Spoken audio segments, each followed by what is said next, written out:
Haideți să vedem ce are să ne transmită primarul inculpat din Agigea după ce a ieșit de la proces. Bună ziua, domnule Maricel! Ne spune și nouă ce s-a întâmplat astăzi. V-ați recunoscut faptele? Gabriel Ciobanu mă numesc. Nu mă cunoașteți? Inculpatul? Da, inculpat eu nu sunt. Spuneți-mi și mie. În ce dosar sunt eu inculpat?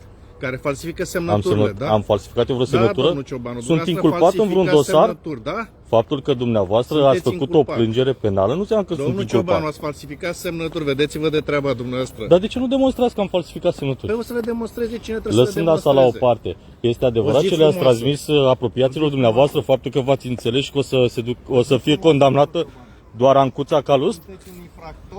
Este adevărat ce le-ați declarat apropiaților dumneavoastră? De ultima speță. Da, domnule Maricel, până una alta dumneavoastră sunteți inculpat, eu nu. Este adevărat ce le-ați transmis apropiaților dumneavoastră?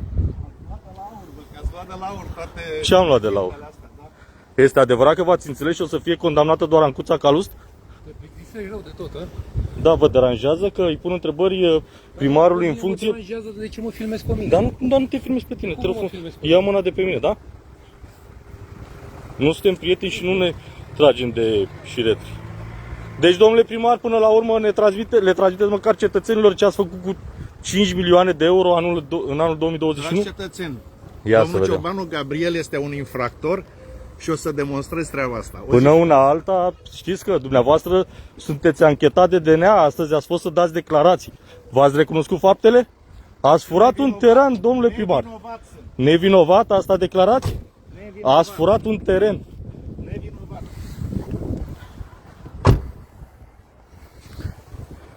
Așa arată un inculpat care tocmai ce a ieșit din tribunal, a fost să dea declarații, încearcă să se apere, speră că va scăpa.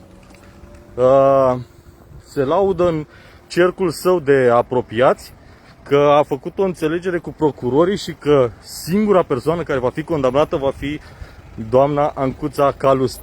Și astăzi a căutat să spună că eu sunt inculpat, deși nu sunt trimis în judecată așa cum este el.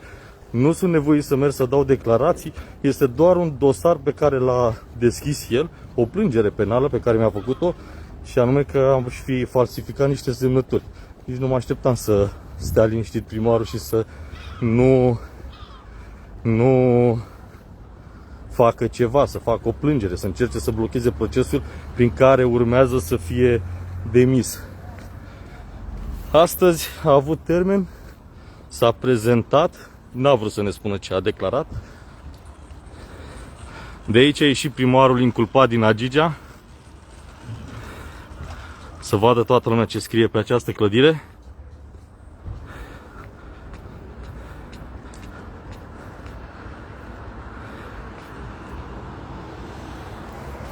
Între timp, acest inculpat ne administrează nouă bani. Acest inculpat a reușit, prin influența pe care o are, să dizolve, să mintă, să inducă în eroare o instanță de judecată și să dizolve Consiliul, pentru că nu eram de acord cu modul prin care el sifonează banii publici, cu modul prin care își însușește terenuri. Ăsta este primarul Maricel Crijaliu. Fata primarului deține acest restaurant. Mai jos avem un alt restaurant, Golful Pescarilor, care aparține tot familiei Crijaliu. Este vorba de ginerele primarului, soțul fetei care deține restaurantul de aici. Iar pe alea asta avem două construcții care au fost lipite, reconfigurate, care urmează să fie transformate într-un hotel.